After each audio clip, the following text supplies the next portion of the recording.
Climate change itu adalah global disaster yang magnitude-nya diperkirakan akan sama seperti pandemi COVID. Climate change, perubahan iklim, adalah global threat atau ancaman global yang nyata. Halo Sobat Prima Plastindo. Di video tadi Menteri Keuangan kita Sri Mulyani mengungkapkan kalau kita akan ada bencana perubahan iklim yang akan melanda di tahun 2045 nanti. Kalau benar, apa efeknya terhadap perekonomian Indonesia? Sektor bisnis apa saja yang kelihatannya akan terdampak? Kita akan bahas bersama dalam video kita kali ini.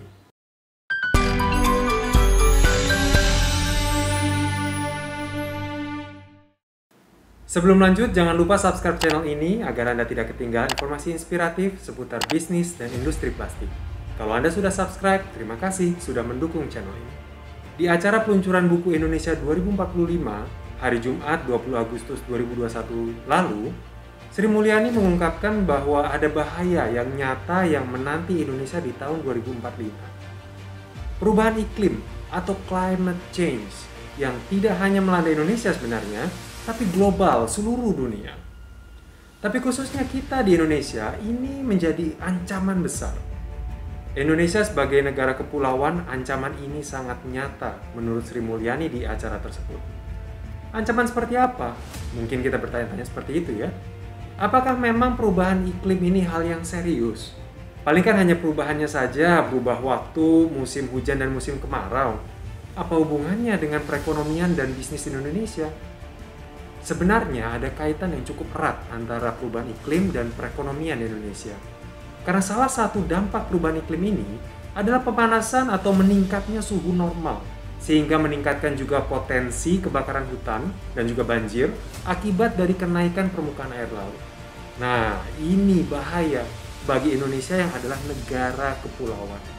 Bahkan, Presiden Amerika Serikat Joe Biden juga menyatakan dalam pidatonya tentang kerawanan Indonesia menjadi korban perubahan iklim ini. Yang akan terjadi di Indonesia jika proyeksinya benar, dalam 10 tahun ke depan mereka mungkin harus memindahkan ibu kotanya karena mereka akan berada di bawah air. Ungkapnya dalam pidato sambutan di kantor Direktur Intelijen Nasional AS bulan Juli lalu.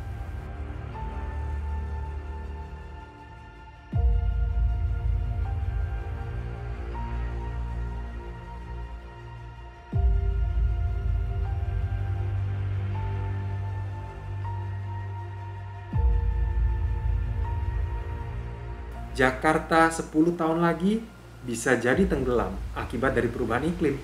Dan sebagai kota pusat bisnis Indonesia, kita bisa bayangkan dampak besarnya terhadap perekonomian kalau ini benar-benar terjadi.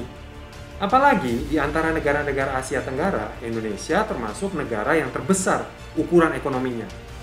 Pertumbuhan pembangunannya juga sedang meningkat pesat beberapa tahun belakangan ini. Jadi walaupun sekarang pertumbuhannya agak tertahan gara-gara pandemi, tapi bahaya perubahan iklim ini perlu jadi perhatian khusus.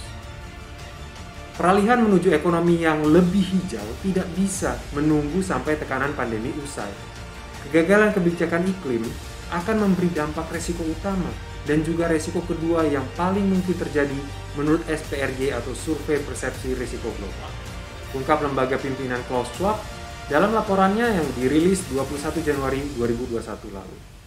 Ancaman ini tidak akan menunggu sampai kita siap. Perubahan iklim adalah masalah serius yang perlu ditangani dan jadi fokus bersama segera setelah kita melewati pandemi ini. Tapi mungkin kita akan bertanya-tanya, sebesar apa sih memangnya dampak perubahan iklim ini kepada perekonomian kita? Seperti apa contoh dampaknya pada sektor-sektor bisnis di Indonesia?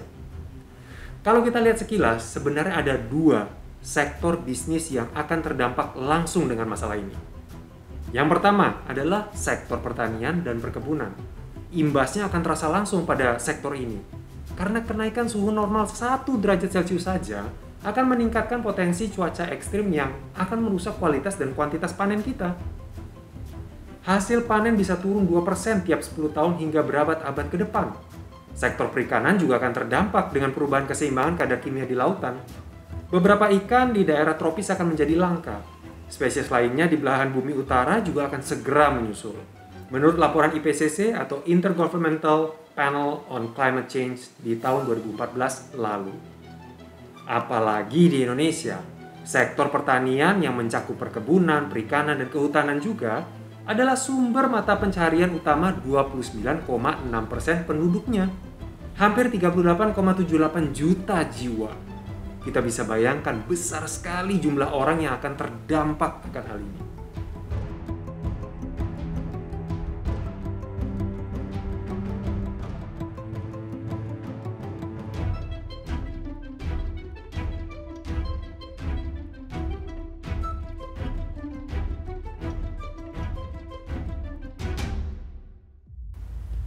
Belum lagi, sektor pertanian Indonesia adalah penyumbang devisa utama nasional, terutama ekspor komoditas minyak sawit, karet, kokoa, sampai rumput laut.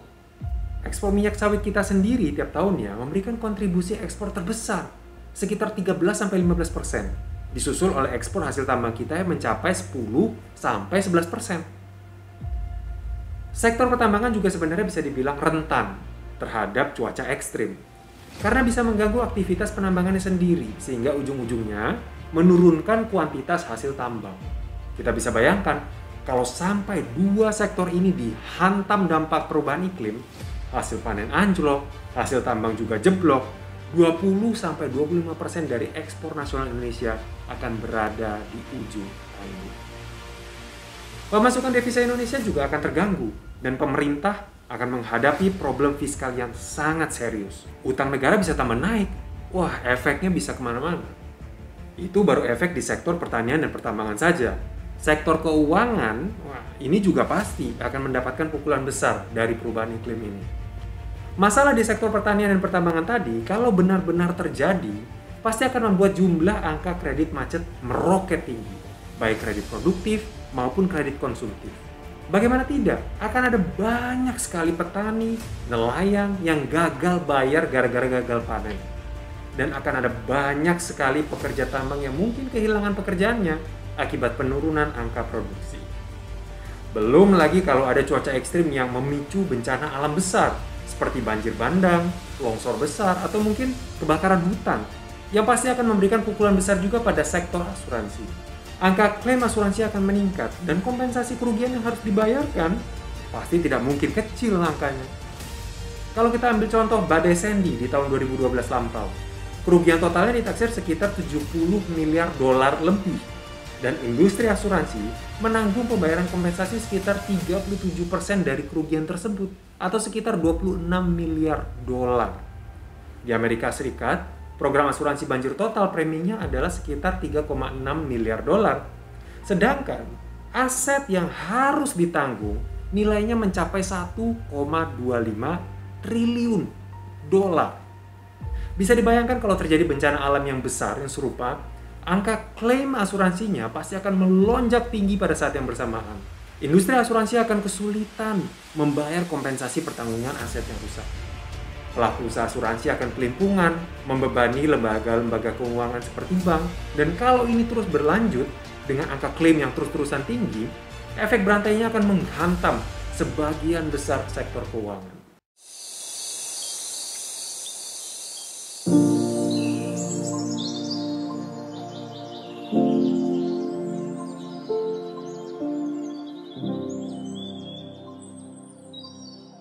Madu asli memiliki banyak kandungan nutrisi yang sangat bermanfaat bagi kesehatan dan imunitas tubuh.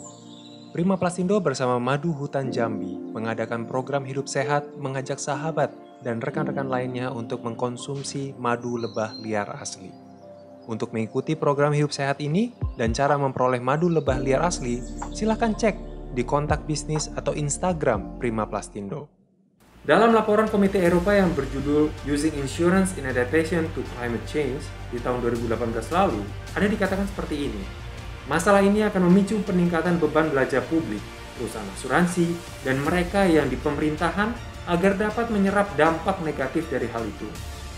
Untuk mengatasi tantangan demikian, mekanisme asuransi dan yang sejenisnya perlu menghimbau masyarakat supaya lebih siap lagi dan kuat menghadapi resiko serta dampak cuaca ekstrim.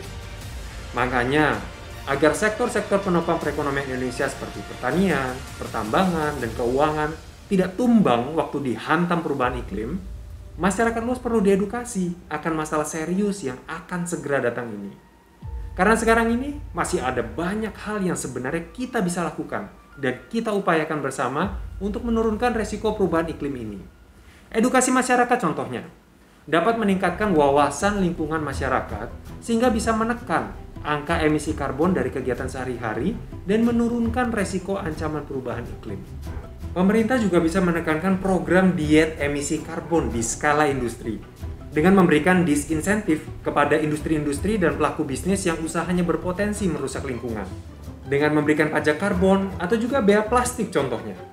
Lalu juga mendukung pengembangan energi bersih dan terbarukan, serta mencegah atau bahkan menghentikan pembabatan lahan baru hutan-hutan yang memainkan peranan penting dalam menyerap karbon yang kita hasilkan bersama sekarang. Dan masih banyak lagi sebenarnya hal yang bisa kita upayakan sekarang ini demi menghadapi bahaya besar perubahan iklim yang akan segera datang. Nah, bagaimana menurut Sobat Prima Plastindoh sendiri? Apakah menurut Anda ini adalah masalah yang perlu kita tanggapi dengan serius sekarang ini? Tinggalkan pendapat Anda di kolom komentar di bawah dan jangan lupa like dan share kalau Anda menyukai video ini. Sampai ketemu di video berikutnya.